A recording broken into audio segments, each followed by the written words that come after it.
আল্লাহর নবী মুহাম্মদুর রাসূলুল্লাহ সাল্লাল্লাহু আলাইহি ওয়াসাল্লাম জিবরাইলকে ডেকে বললেন, ও ভাই জিবরাইল, ওরা কারা যারা তাদের আঙ্গুলগুলোর নখ দিয়া তাদের চামড়াগুলো তাদের এই মুখটাকে এভাবে আশ্রাইতেছে, শুধু আশ্রাইতেছে।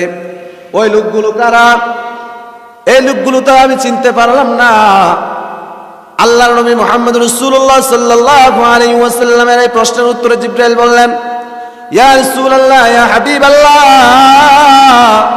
তারা হলো ওই সকল আপনার উম্মতেরা যারা দুনিয়ার জমিনে মানুষের গীবত করেছে, মানুষের শিকায়াত করেছে, মানুষের পরনিন্দা করেছে, পরের ঘরে কি হয়েছে এগুলা নিয়ে দোকানপাটের সমালোচনা করেছে, দুইজন যখন একসাথে হয়েছে অমুকের মেয়ে কি করেছে এটা নিয়ে সমালোচনা করেছে, অমুকের ছেলে কি করেছে এটা নিয়ে সমালোচনা করেছে, সত্য হোক মিথ্যা হোক সে সমালোচনা করেছে, সে গীবত করেছে।